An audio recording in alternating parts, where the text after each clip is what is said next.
and welcome to my weekly video blog, and today on A Vogel Talks Menopause I am asking, can the menopause affect your nails?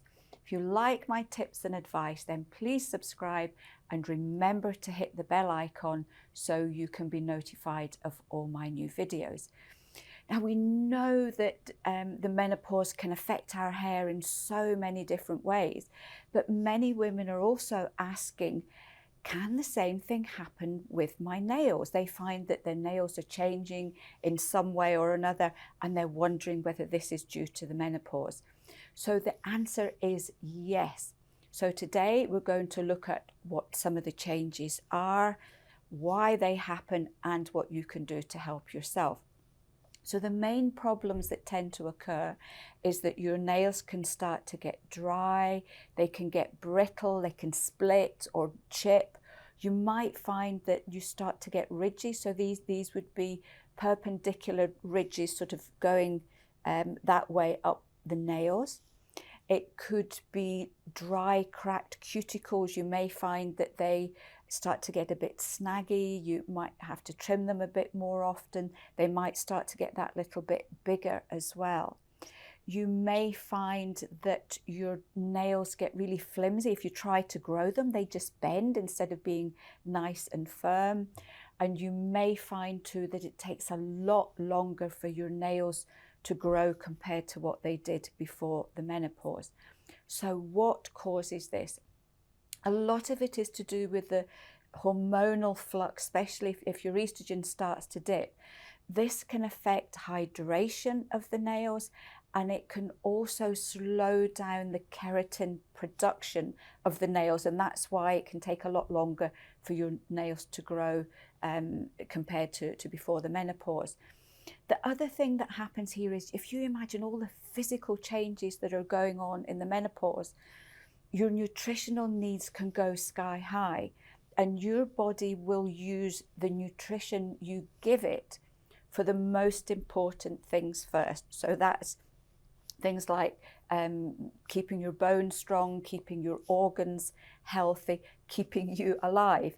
So if you're not getting enough nutrition, then the body thinks, well, good nails, good hair, and good skin, they are not necessary for life. So these are the areas that will be affected first of all if your nutrition tends not to be particularly good.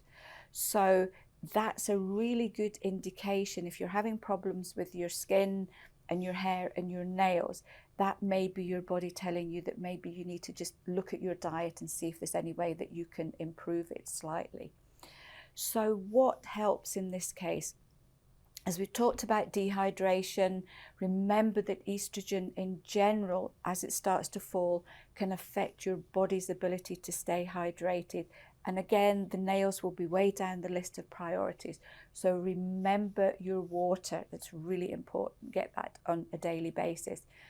You need to have plenty of protein for good nails. So check that you're getting good quality protein at every meal. For those of you who are vegetarian or vegan, maybe go with a plant-based protein powder. Or for those of you that are not keen on adding in extra meat and fish or dairy products into your diet, plant-based protein powders are absolutely great. You have a drink every day, and it gives you a huge range of vitamins and minerals and nutrients that your body needs. And so many women have told me that they've just added this into their daily diet, and it's made a huge difference in all sorts of different areas. Your local health food store will have really good, healthy ones that are not full of sugar. So it's really important to make sure that you're not taking protein powders that are full of sugar or artificial sweeteners or other nasty things as well. You may find a calcium supplement really helpful. Again, calcium is very important for nail growth and to keep your nails nice and strong. So especially if your nails are getting really bendy as they grow, then you may find that a calcium supplement can be very, very helpful. And just check your diet. You know, nature is wonderful. Fresh fruits and vegetables and pulses and grains. A lot of them are quite high in calcium, so you can get a really nice portion of calcium on a daily basis just from food, rather than taking supplements all the time. If you're wanting something to moisture your nails, we have what's called comfrey cream, and this is a strengthening herb. Comfrey is really good for strengthening. Its common old-fashioned name was called knitbone because it was used hundreds of years ago to help with fractures. So it's a nice strengthening herb. I use it every night on my nails just to give them a good moisture before I go to bed, and I find that really helps. The other thing is nail beauty. So just be really careful if you're using nail varnish on a regular basis. Is it one of the really chemically ones? What sort of nail varnish remover are you using? Because some of them contain something called acetone, which is basically an acid that's burning off the nail varnish, but that can then damage your nails, making them even weaker.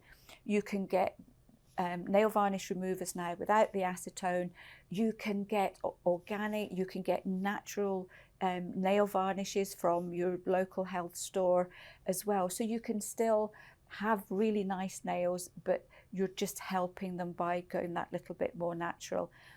I very rarely wear nail varnish. I do love it, but I just find the whole process of taking it off and using all these things regularly just a bit of a bind. So I will save my nail varnish for special occasions, and just occasionally you might see that I'm wearing it on one of the videos if I just feel like a little bit of a change. The other thing you can go for is what's called a nail formula. So again, you can get these at health food shops, and they contain very specific nutrients that are known to help to improve nail health. Just remember though, especially if your nail growth is slowing down, it can take an awful long time for a nail to grow. So if you start to implement some of these changes, you're not going to see the difference overnight, and it could be a good 3 to 6 months before you start to notice the changes happening. So you do need to be patient, but it can certainly be worth it just to put that little bit of extra effort in. So I hope you enjoyed this one. If any of you out there have any tips that you found helped with your nail health, then please share them with us. And until then, I will see you next week for another edition of A. Vogel Talks Menopause.